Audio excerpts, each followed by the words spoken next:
Alors, vous n'allez pas y en croire vos oreilles ni vos yeux, je suis sur le mensuel. Eh ouais.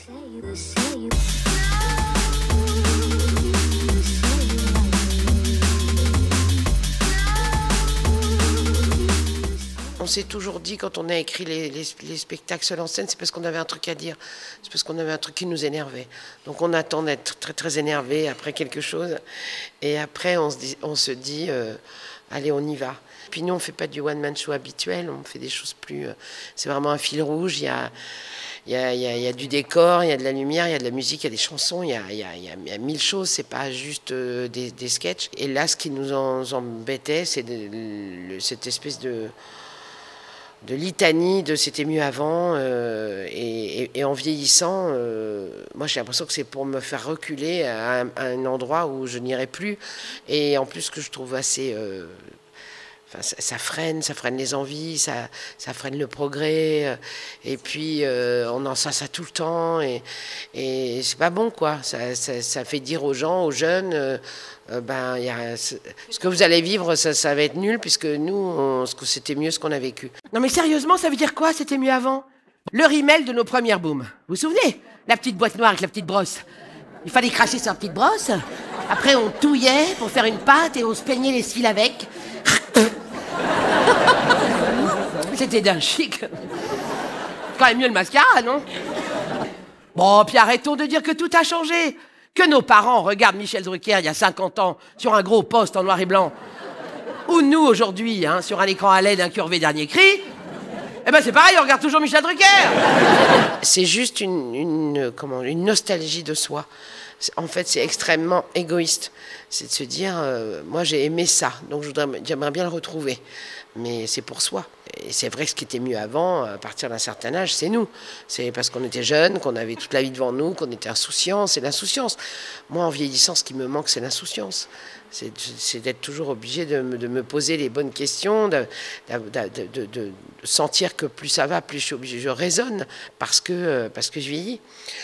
Ce que j'aimais, c'était avoir 20 ans, 25 ans et ne penser à rien d'autre que de me dire « Oh tiens, j'ai envie de faire ça, puis je voudrais faire ça, puis je vais faire ça ».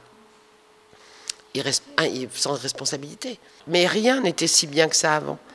Tout est mieux maintenant.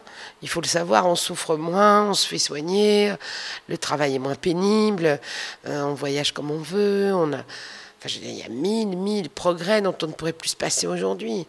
Je veux dire, regardez quand il y a des inondations ou des catastrophes climatiques, on dit tout d'un coup, oh là là, 150 000 foyers étaient sans électricité, c'est la panique à bord totale. Et je le comprends tellement. C'est fini, on peut plus s'en passer. Donc on le sait que tout ça fait partie de notre vie aujourd'hui. Donc lutter contre ce progrès-là, ça n'a pas de sens. Aujourd'hui, il faut se dire que tout ce qu'on a autour de nous, il va être transformé. Alors maintenant, il faut qu'on apprenne à mieux le transformer pour essayer de protéger un peu plus cette planète. Mais en tout cas, tout ce qu'on a là, on ne s'en passera plus. C'est fini. Fini. Manger, ça doit être une fête. Et la fête, c'est fait pour être ensemble. Et puis, à mon âge, si on commence à calculer le nombre de repas qu'il nous reste à faire avant de mourir, bah autant se faire plaisir. Et faire plaisir à nos asticots. Oui. Alors, parce que les vers qui vont bouffer les véganes, ils vont avoir des sacrées carences alimentaires. Hein. Je crois qu'on s'est beaucoup laissé culpabiliser par plein de choses. Et que les spectacles qu'on écrit avec Marie-Pascale, c'est à la fois parce que moi je suis ronde et grande, qu'elle était grande, qu'elle vient de Belgique et que les Belges ils en ont pris plein la gueule, qu'elle est d'une famille plus catho et moi pas, et que justement notre liberté c'est aussi de se dire si tu as envie d'y croire, t'y crois, si tu n'as pas envie d'y croire, t'y crois pas, c'est pas pour ça que tu es une mauvaise personne, c'est pas pour ça que tu dois pas être aimé, c'est toutes ces choses-là qui nous lient en fait. C'est pour ça que je dis c'est faire du bien à l'humanité, sans être prétentieux, mais c'est de dire c'est d'être ce que vous avez envie d'être. Arrêtez d'écouter tout le temps que c'est comme ci ou c'est comme ça. Je pense que les femmes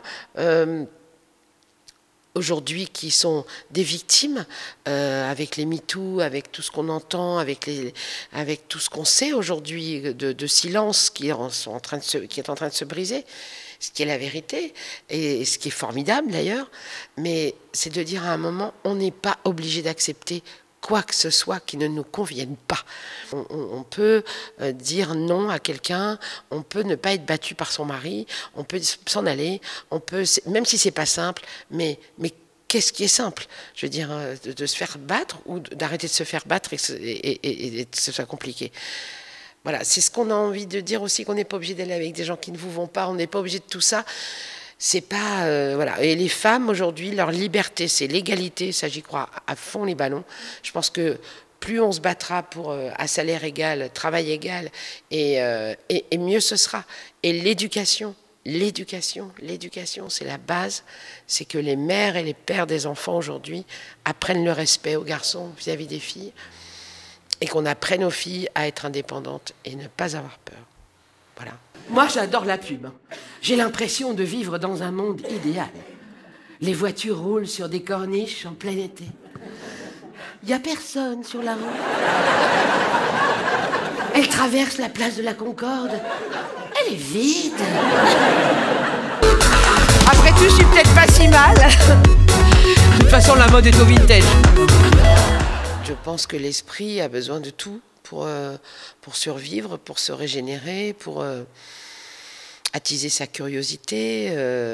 Je pense qu'on serait malheureux si on n'avait pas de quoi se distraire, on va dire.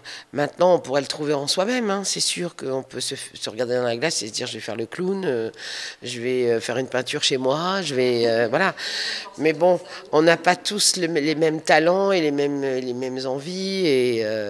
Mais non, je pense profondément que ça, c'est ce qui nous différencie totalement des animaux, c'est que nous avons ce don-là. L'être humain peut créer. Les grottes de Lascaux, ils faisaient déjà des dessins, donc on sent bien quand même que humainement on a besoin de ça pour s'exprimer, je dirais. C'est une façon d'exprimer les choses. Il y a beaucoup de gens, on pourrait pas, si on les voit dans la vraie vie et qu'on compare leur œuvre avec ce qu'on voit des gens, on se dirait mais c'est pas la même personne. Souvent, d'ailleurs.